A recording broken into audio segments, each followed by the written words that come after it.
My name is Bill O'Brien, and I'm the principal engineer and owner of Next Gen Engineering, and we have one branch office here in Tucson. And our program is really to set up adult education for people who want to get their engineering license. There's the first step, the first state exam in that engineering license process is called the Fundamentals of Engineering, or the EIT exam. And so we've pulled together a training program to get people ready for that test. And we worked with Therandicia Riggs and some other people there who are trying to help refugees especially. And that's my interest also, because I lived in the Middle East a dozen years and speak some Arabic. And it's one of the reasons we moved to Tucson, was to get involved with helping some of these people resettle.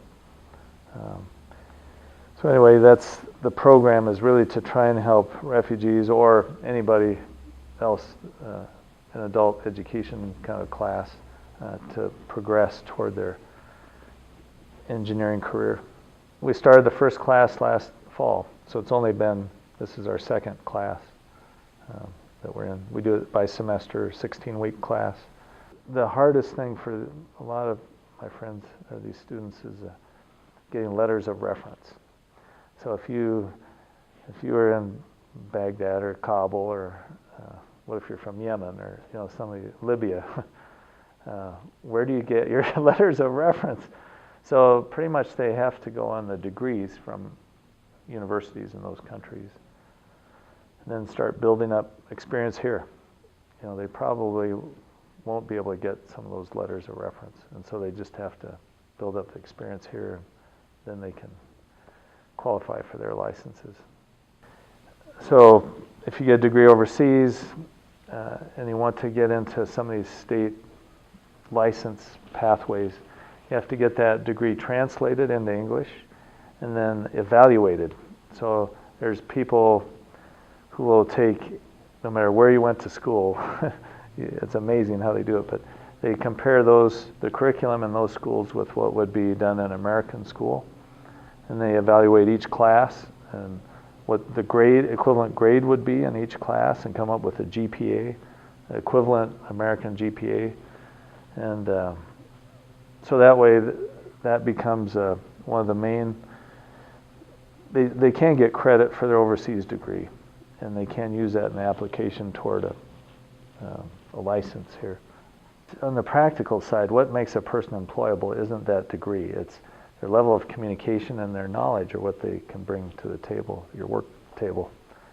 So the best thing for them is either internship or the shadowing idea, where somebody visits a professional and follows them through for a week or a few days. Really, a struggle in getting a job is knowing how to talk and communicate in English, and of course drawings. We have other things we like, but for people coming in, and even people in adult education situations, they really have to work on how they describe their projects and how they describe how they're going to solve it. So in some ways it's toward that engineering pathway, but it's just to develop the engineering English. So my specialty is water resources, and part of this exam covers electricity and corrosion and things that I don't do much. I don't know. And so one of the interns stood up, and he had studied electrical engineering.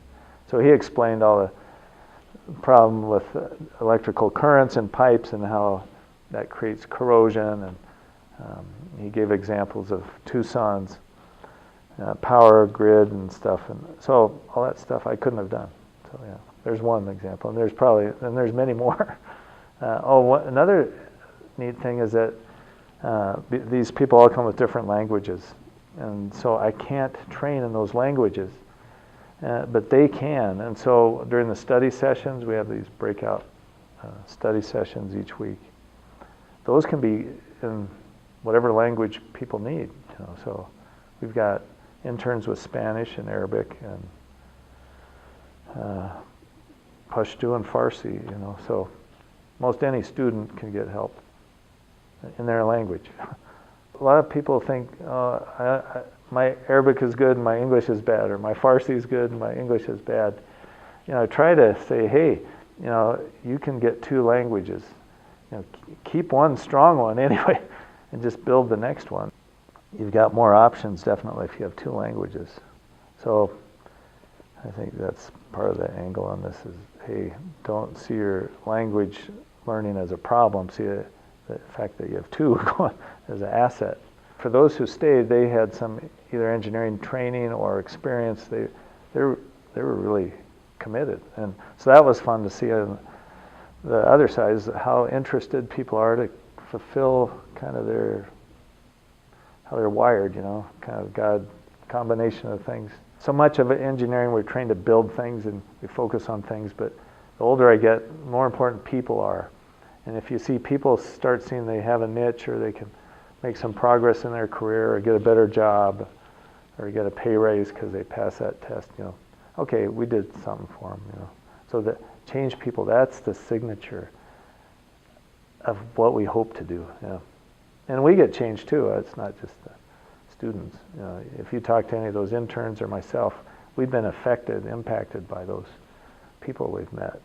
You know, one guy told me, he said, we come here, we're just underutilized. We end up as dishwashers or, you know, cleaning up businesses or something. But, you know, if we can use our engineering background, oh, that's what we were made for.